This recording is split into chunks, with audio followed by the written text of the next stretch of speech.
Hello everybody, and thank you again for coming to another Freedom Open Mic Night. Everybody else who is just here by happenstance, that's cool too. Well, just to get us started off, we have Matthew T. McHenry, who is going to come up here and do a story, I believe. So if you would be so kind as to give him a round of applause. Yeah, man!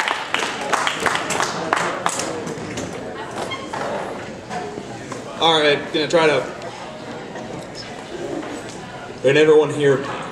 Yes. Yeah. Well, I know you can. You're like right there. Alright, so last week, or 2 weeks ago I should say, read part of a story called Designed Immortality. I'm going to give you a little recap for, you know, just in case. I mean, it's been 2 weeks.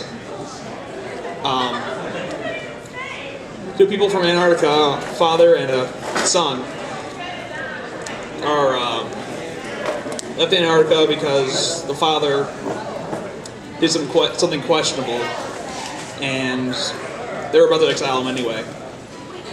He left with his son, and so here goes. Immigration. As the trio walked through the slightly narrow hallway, they came across a sleek boat floating on the cold, icy water. Farnrice fiddled with the controls on his belt, which made the cargo carrier drone bob up and down while walking to the boat with the crate in hand. Quit fooling around this instant, Morwen snapped at the boy. Farnrice stopped playing with his robot and made it carry the crate into the hull. For what appeared to be a small boat, there was a great deal of room inside it. This was because most of the boat was actually submerged underwater. There were 4 living quarters, a laboratory, a galley, and the control room. The ship was chrome in color and was completely smooth on the outside. Warren walked to the control room and activated the controls. The console lit up with a blue glow. Warren typed the coordinates for the ship's next destination. On one of the screens, a map of Great Britain appeared, with a line leading from Antarctica to England. For such a nautically advanced ship, the journey still took a day to complete. The ship landed in a harbor in the south. "Why are we in England?" Farnrice asked. It was a reasonable question, as Morwen kept a great deal of secret from the boy. "We are here to meet a colleague of mine," replied Morwen in a tone that seemed almost happy. This was a surprise for Farnrice. "But it's forbidden to have acquaintances not of Antarctic descent," Farnrice said. He practically recited the first rule of Craywell 7. "It matters not. From now on, we are no longer citizens of Craywell or Antarctica," Morwen said as he rummaged through a small crate in one of the living quarters, where he found I suck at talking. Where he found the proper British attire for both himself and his son. "Change into these clothes. We need to look inconspicuous," Morwen said as he gave Farnrice the second set of clothes. "And remember to speak English and English only." He said this as he closed the door to his living quarters. The two walked out of the ship and onto the dock, where the ship was now stationed. Morwen wore a pair of brown trousers, an olive green vest over a white dress shirt, and a bowler derby to hide his pointed ears. Farnrice wore a pair of gray pants, a maroon dress shirt under a brown jacket, and a cap to hide his ears. In front of the warehouse, facing the dimly lit docks, was an elderly man in a gray German officer uniform, and a long cloak that was so dark of purple it appeared black. The man was hunched over and carried a large metal walking stick with a large glowing orange gem on top. Behind the elderly man was a German officer in a similar uniform with shiny black boots and gloves, as well as a red armband. On the young officer's hip was a black leather belt with a pistol holstered to it. He had a grim, perfectly chiseled face, and he watched the two pale-skinned Antarcticans very closely. Oh. Morwen extended a gloved hand to the old man, which the old man accepted and shook the two shook hands.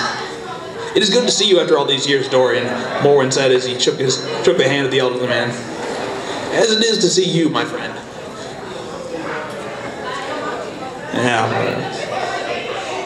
"Now who is this young lad?" he asked, pointing a crooked finger in the direction of Farnrice. "This is my son, Famine," Morwen answered. He was getting rather tired of all the pleasantries. "It's actually Farnrice," his son piped in. He was glad to see new people even though they looked so strange. A son? I did not know you had women on Antarctica, Dorian said with a confused look on his wrinkled face. What's women? Asked Farnrice inquisitively about the strange new word. Not now, son, Orwin said to his son and directed his attention to Dorian and said, You know we don't have any women on Antarctica. We use cloning, in a hushed voice, he said. What is this cloning of which you speak? Dorian asked his European, fuck, I forgot a fucking period. Dorian asked his European accent was still thick as ever. In simplified terms, it's a form of exact biological duplication, Morin whispered, trying not to be heard by anyone else. This intrigues me, Dorian said, as he stroked his beard. Do you have the technology with you now to show me this cloning of which you speak? No, I do not, and I wouldn't use cloning by making any armies of yours, Morin replied, predicting what Dorian was probably thinking. His anger was visible in his speech. Very well. We should be on our way. Follow me, as Dorian said as he nodded to the German officer and hobbled to their car. To be continued.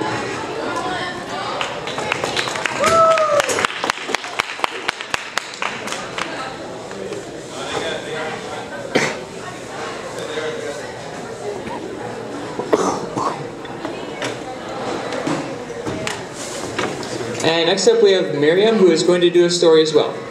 Please give her a round of applause.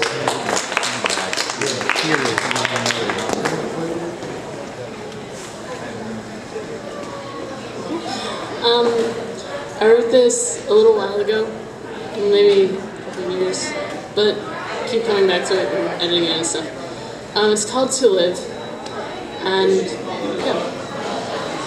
How can I describe myself when I do not exist? I'm the wind, cold fingers running through the trees like a comb through a lady's hair. I'm the fog on a spring morning, too fine to feel, yet blindingly thick. I'm a shadow dancing alongside a flickering flame. I have no heart to circulate blood or feel emotion. What is heat? What is love?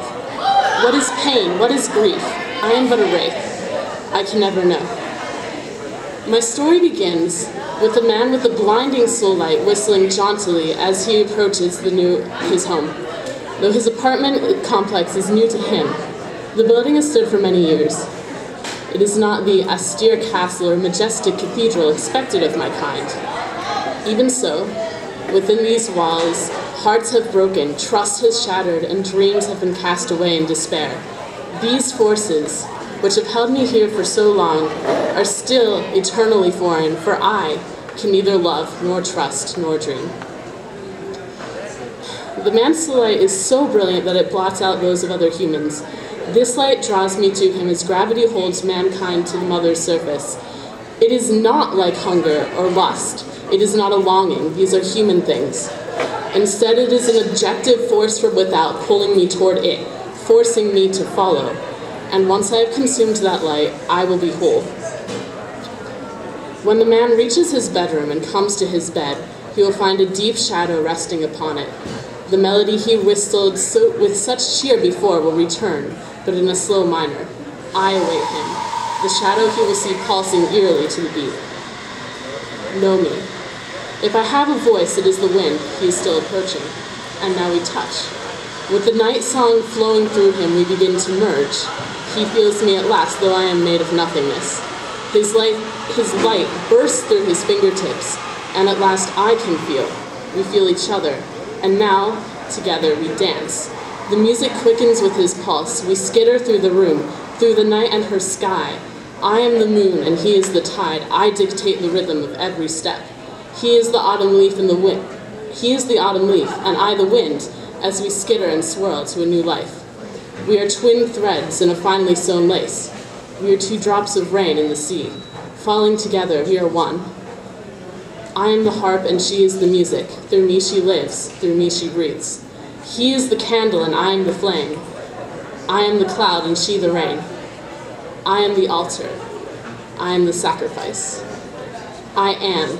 I live. I breathe. I feel. Now I know bliss, for my voice is more than the howling wind. My face as bright as the moon, my presence solid and absolute. So this is what it is to be alive. It is the soft silken fibers of a flowing dress, swirling lightly with every step. It is the swooshing of breath into my newly formed body. I am. I can walk across the room, and I am not a shadow. I cast one. I feel. True humility accompanies my awe. This for he who gifted me with life. And I know he, and I know love, have fallen deep into its birth.